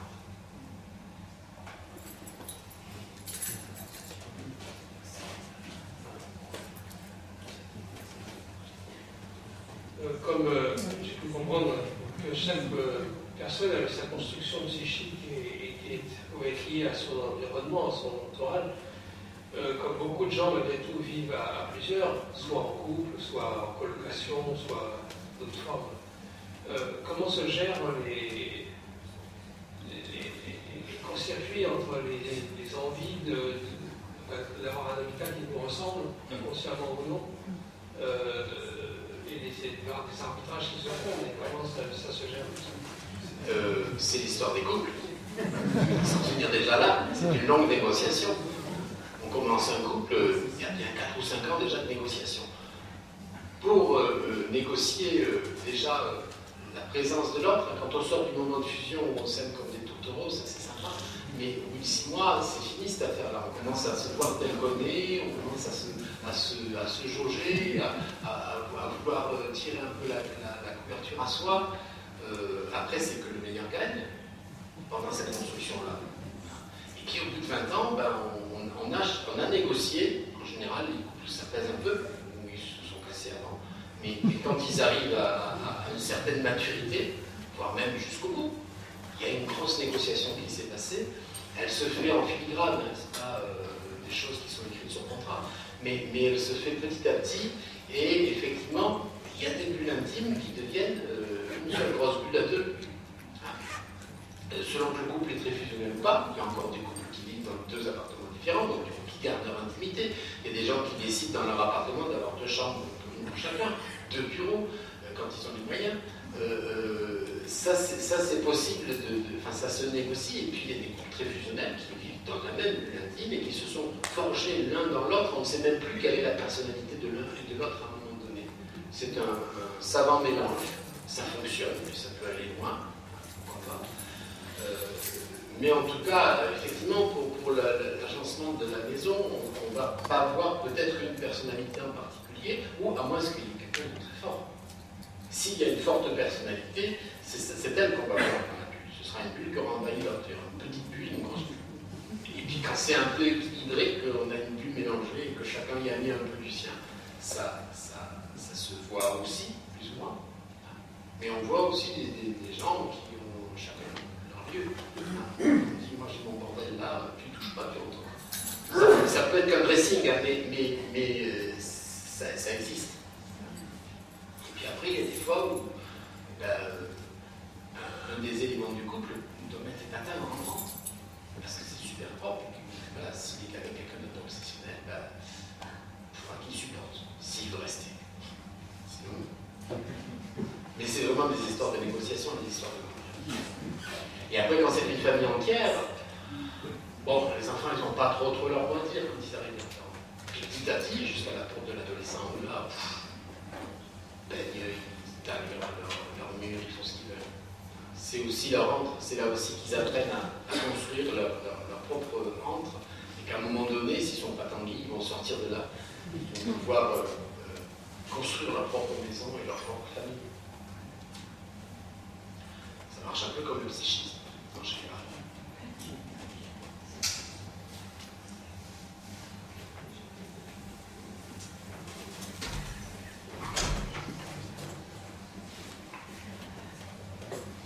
C'est très intéressant, je suis très intéressé par ce que vous faites. Par exemple, pour la bulle intime. La bulle intime, vous avez souvent montré des lieux comme celui qui est sous les yeux, qui sont des lieux sans lumière, clos et très courts. Et il y avait à un moment donné quelque chose qui était lumineux, plus grand, et donc les gens pouvaient s'éclater plus à la lumière. Oui. Et quand vous parlez de bulle intime, il y a une histoire de surface et de mètre carré. Et bon, je ne suis pas du tout vos connaissances. Hein. Mais sur cette bulle intime, il y a une histoire d'espace personnel. Quand vous dites 2, ça marche pas. On va écarter ce cas et vous dites là vers 1. Et par exemple, pour rentrer dans une salle de bain, si vous ne voyez pas la personne rentrer dans la salle de bain, et j'ai vu des personnes très âgées, elles n'aiment pas nous voir rentrer dans leur salle de bain. Mais si elles ne nous voient pas, c'est autre chose. Et donc, il y a quelque chose d'une surface qu'il faut, parce que vous allez dire, il faut un couloir, il faut une pièce à côté. Bon, quand vous dites, on va dire, une surface intime, elle pouvait mettre un meuble de 40 cm sur cm, c'était impossible. Si vous voulez, c'était psychologiquement, ça ne marchait pas. Je trouve qu'il y a aussi un agrandissement qu'il faudrait pour retrouver cette bulle intime. C'est-à-dire qu'il y a un lieu où aller dans cette salle de bain, on ne va pas l'avoir. Je ne sais pas, je vous donne ça ferait plus clair. Ouais. Alors sur la question de l'intimité et des distances entre les êtres, par exemple, il y a des calculs qui sont très précis. C'est au mètre près. Il y a des gens qui ont catégorisé effectivement les distances. Et la distance intime, c'est une distance de 30 à 45 cm, je crois. Il y en a une autre un petit peu plus loin. Ce sont des distances où effectivement, quand on est très près comme ça l'un de l'autre, on sent les odeurs, on sent la chaleur de l'autre. Effectivement, c'est plutôt une distance gênante. Et il se trouve qu'actuellement, je donne des cours dans un centre de formation d'infirmiers. Et justement, on a travaillé sur cette distance-là. Et donc, j'en faisais s'asseoir un sur une chaise, et puis 5 autres qui s'approchaient de lui. Et selon les personnes qui étaient sur la chaise, les distances étaient différentes. C'est-à-dire que je leur disais seulement de mettre les mains comme ça quand ils sentaient que c'était trop près. Et il y en avait, ils étaient à 1,50 m les gens, hein, tout de suite ça les angoissait beaucoup. Et puis il y avait d'autres qui laissaient s'approcher les gens pratiquement jusqu'à lui. Je trouvais que c'était un garçon, on était que les filles autour de lui. Il a laissé approcher les filles plus sensibles et beaucoup plus. Et c'était aussi rigolo parce que quand je faisais fermer les yeux à la personne, on refaisait l'exercice avec les yeux fermés. Et là, par contre, on sentait qu'il y avait vraiment de l'appréhension et que du coup, les distances étaient plus larges. Alors, c'est vrai que ces distances de rapport intime comme ça, elles sont très importantes. Après, sur l'idée que peut-être des personnes ont besoin de plus d'espace ou pas, je crois que ça dépend complètement des gens. En fait. Vous voyez, les frères Roncolier, à l'endroit où ils vivaient, des tout petits trucs. Enfin, les personnes comme ça qui ont des syndromes de Diogène, en fait, qui sont dans cette logomanie, il y en a qui tapissent, enfin, qui remplissent tellement leur appartement que quand une personne ne peut pas pénétrer, enfin, une espèce de petit couloir comme ça, tout petit, pour rentrer jusqu'au lit qui est complètement couvert. Donc c'est vraiment complètement, personne ne pourrait y vivre, à part cette personne-là. Et ce qui est assez extraordinaire et très triste, c'est que quand les mairies, par exemple, viennent parce qu'il y a des problèmes d'hygiène, je l'ai vu, un cas comme ça, il y avait un monsieur qui avait complètement rempli son appartement de carton, et les gens du dessus, ils étaient un peu inquiets parce qu'ils savaient comment c'était l'intérieur. Ils ont fait venir, le monsieur a été hospitalisé pour une raison X ou Y, ils en ont profité pour faire venir à mairie, on a tout dégagé, on a assaini l'appartement, et quand le monsieur est rentré chez lui, il est mort. Ça a été radical. Parce qu'on lui a fait enlever ce qu'il avait créé depuis des années, une espèce de petit lieu comme ça. Ça me fait penser à l'écume des jours de Boris Vian, une espèce de pièce comme ça qui diminue, pour protéger finalement. C'est une véritable. Il pourrait y avoir des bâtiments qui ne tiennent pas, comme le 4e arrondissement de Rue Saint-Antoine. Oui. Le monsieur qui faisait ça, oui. Au 3e étage, il s'est retrouvé au 2e étage. Heureusement, il n'y avait personne dans la chambre. Oui, bien sûr. Oui, non, après, je ne dis pas. C'est vrai que ça inquiète beaucoup. Quand vous regardez la silogomanie sur Internet, vous apercevez qu'il y a des entreprises entières spécialisées là-dedans. Dans le débarrassage des appartements de silicomanes. C'est un vrai business. Parce que c'est quelque chose d'impossible à faire. C'est très impressionnant de rentrer dans un appartement comme ça. Moi, personnellement, je connais beaucoup de personnes j'avais pas mal qui préfèrent être avec des choses spécialisées pour être chez eux. Parce que nous sommes des des personnels, quand on est attentif à eux, ça nuit pas. Et chez eux, ça nuit. Donc il faut faire attention. Oui, il y en a. Il y en a. Ouais. C'est bien, peut-être sur l'île, ils sont mieux que le ménage. Il y a un philosophe qui disait que non payait rien, d'ailleurs, c'est tout autant que l'intimité est préservée, on est plus facilement arriver à les os. Et ce que vous dites entre les distances entre les personnes, là, il y a l'anthropologue Édouard Hall, et ça me fait beaucoup penser pendant ton exposé, qui dans son livre fondateur, en 1966, qui s'appelle La dimension cachée. Donc on se déplacerait avec cette bulle invisible. D'ailleurs, je pense que c'est un peu le mot de bulle. Et cette bulle, elle est surtout, tu en as parlé, liée à la culture. Puisque lui, il dit, il mesure, c'est la proxémie, donc, la distance dans les espaces publics, dans les maisons, dans les équipements publics, nécessaires, et qui n'est pas la même en Europe, aux États-Unis ou en Chine. Donc, et ça, c'est vraiment très, très clé. C'est clair, quand on voit les plages chinoises, les piscines, ils sont comme ça. Et du coup, même chez nous, en fait, est-ce qu'il faudrait, tu as parlé de l'âge, dans l'institution, faire attention à l'âge, pour essayer de mettre des personnes, faire attention à l'institution, et ça, c'est vrai qu'on est assez pessimiste, parce que vu les moyens qui nous sont donnés, les EHPAD, on en pense de moins en moins, effectivement, on essaie d'aller vers des habitats intermédiaires très intéressants, du point de vue collectif, avec des animateurs, le département dans son concept de maison en partage, pour ceux qui connaissent, il y a des personnes qui s'occupent des personnes âgées, elles sont locataires, donc effectivement, sont en foyer avec leur fille, etc. Mais le problème, c'est surtout que la dépendance survient, et que là, on est un peu sec, on n'a pas de solution, et donc, c'est bien que c'est un peu... C'est bien ce quelque chose, c'est-à-dire qu'il y a l'espace dans notre propre corps, après il y a un deuxième espace qui est l'espace oral, puis l'espace tactile. Puis si on dépasse, on ne peut pas toucher, et même à quelques centimètres, à 5 centimètres, près, elle ne va pas se sentir agressée, puisqu'on ne peut pas la toucher.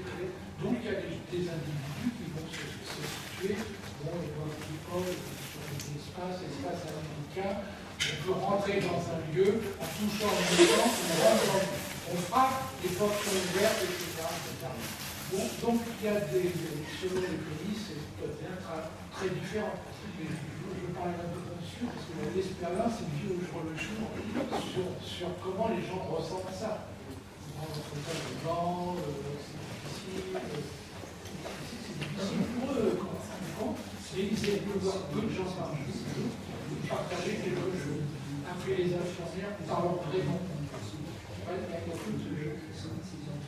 des codes qui sont intéressants à voir et ils veulent résister pour être avec leurs objets ou leurs meubles. S'ils ne sont pas chez eux, ils sont au pays, ils se les approprient.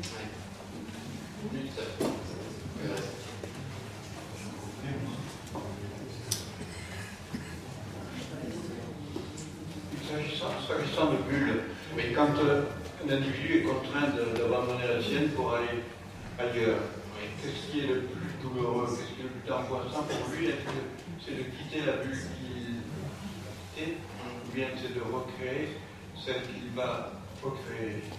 Est-ce qu'on peut systématiser l'analyse de la situation ou non? Je pense qu'il y a des gens qui sont capables de recréer leur bulle n'importe où, parce qu'ils l'apportent avec eux, comme une coquille d'escargot.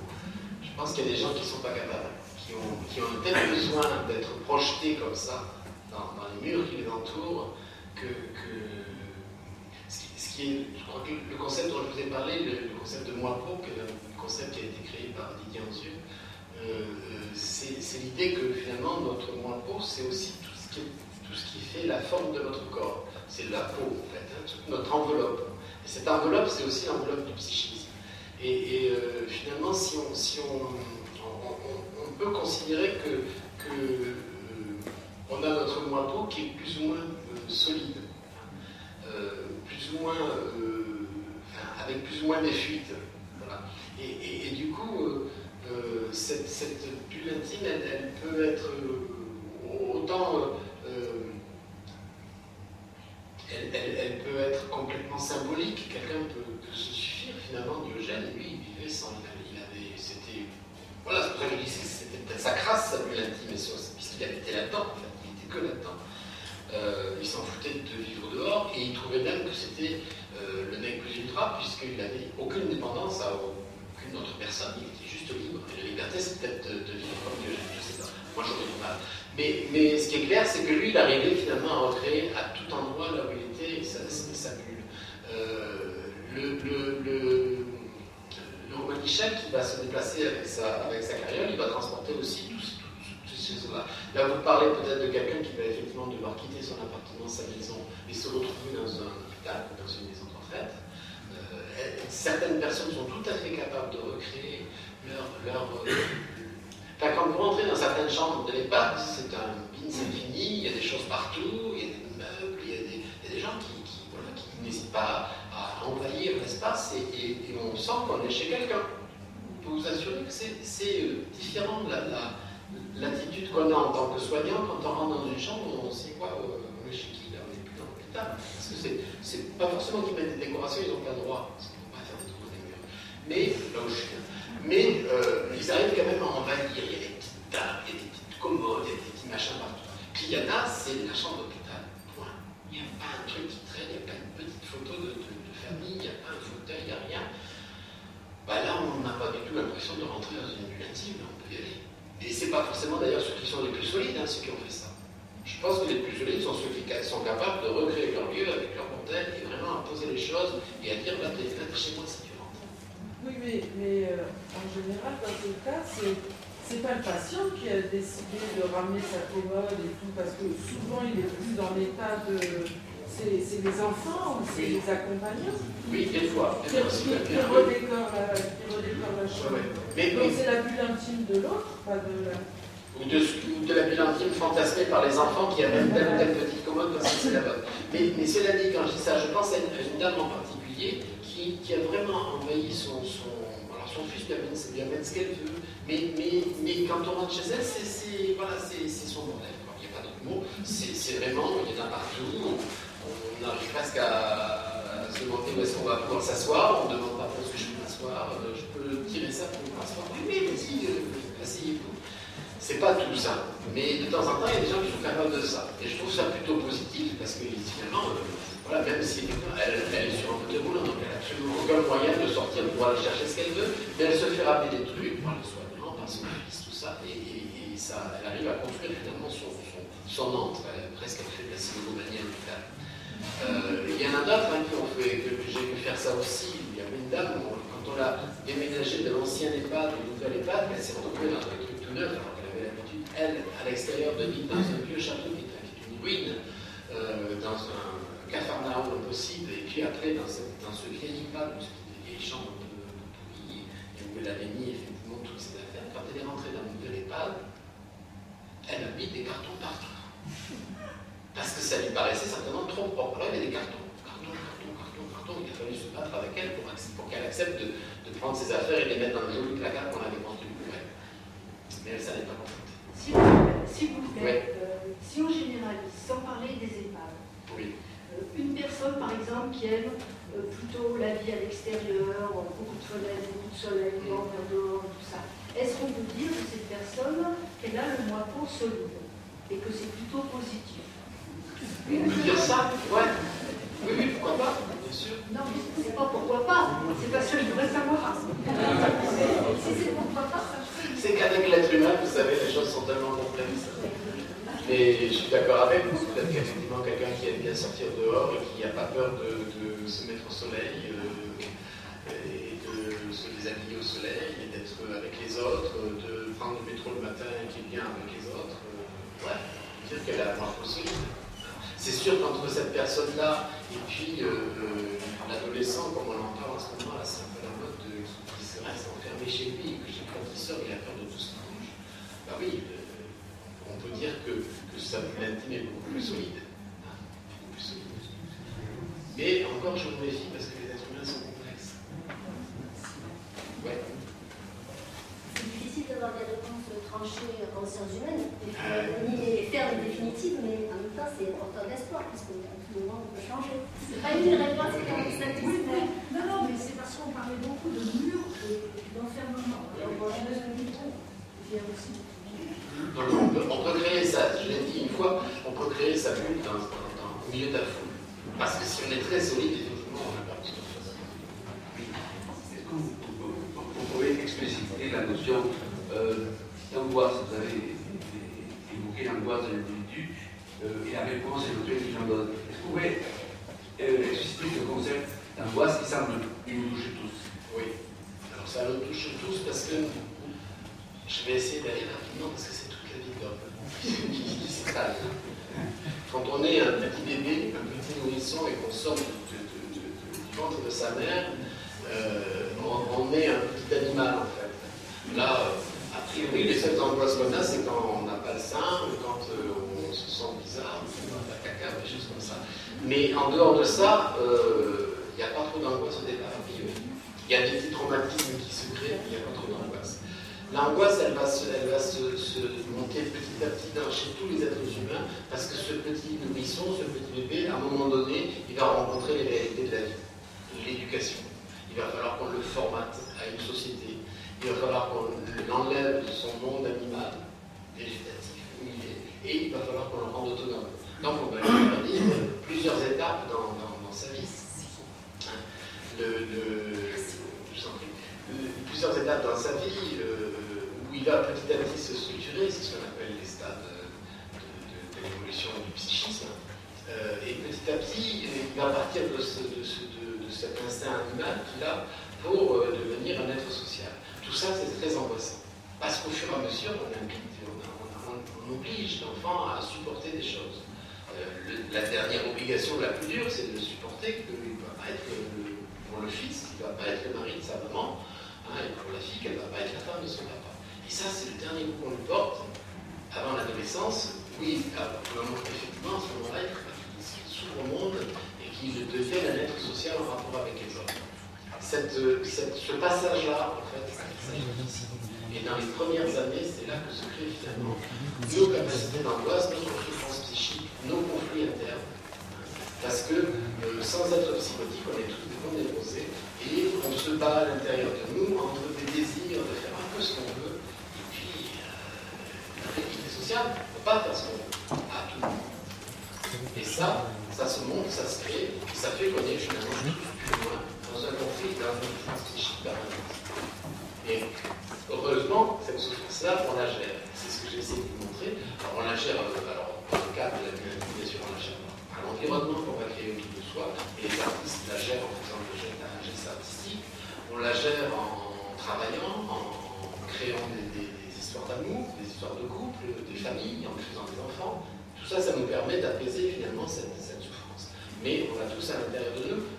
C'est aussi ce qui nous donne notre moteur. C'est aussi notre présence, cette histoire.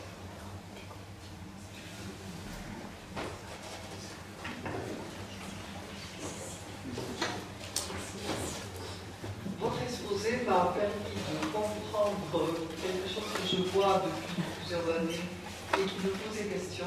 C'est les gens qui sont animes doivent connaître un monsieur qui vit très idéal, avec un caddie, qui est absolument surchargé, il a des papiers autour de lui, mais il a un visage qui a l'air relativement serein, il a créé sa bulle, et je me dis comment... Voilà, ça me posait vraiment question, et donc je Oui, c'est vrai, j'avais pas parlé de ces gens-là, mais en fait, c'est des semi-romanes à petite échelle, parce qu'ils n'ont pas d'appartement souvent. On en voit quand même des gens comme ça, transporteurs maison sur le dos.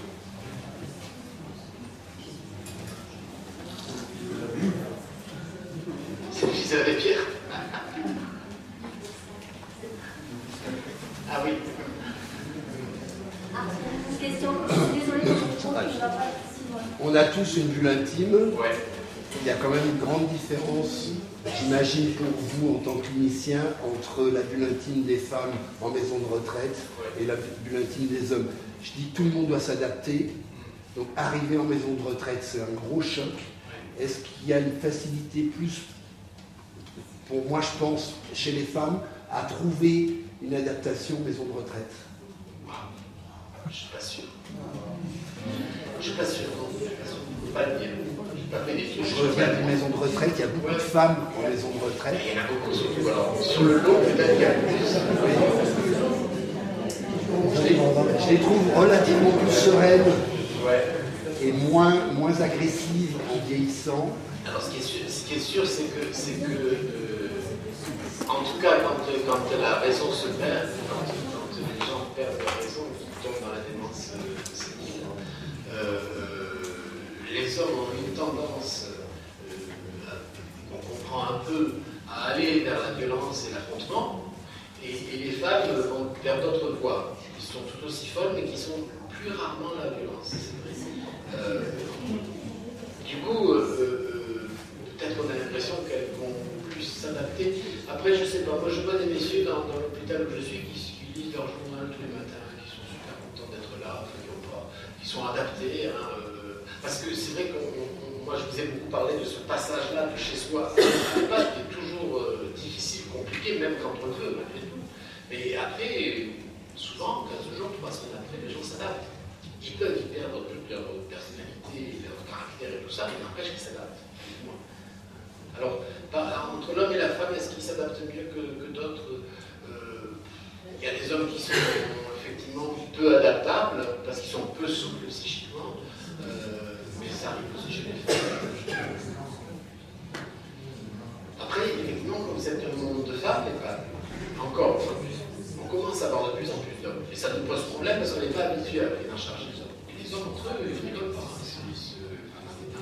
Dans les cantous, ça se casse-taille. Beaucoup d'hommes dans ces cantous. Là, en ce moment, on a pratiquement la moitié d'hommes et on le sent passer. Parce que entre eux, ils ne rigolent pas.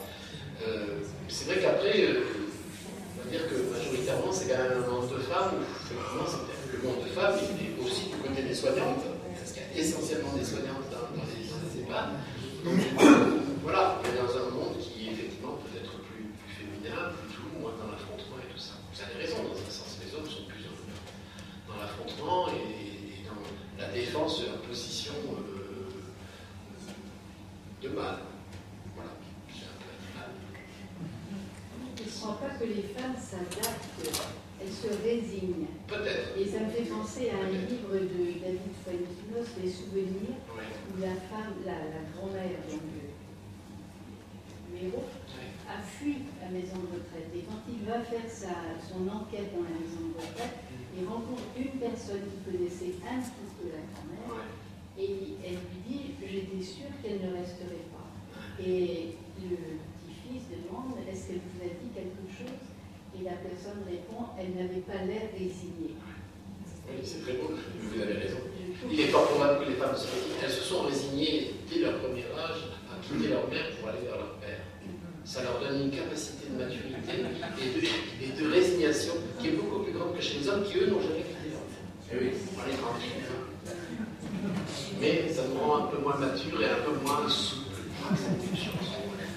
C'est la différence entre les hommes et les femmes. Il y en a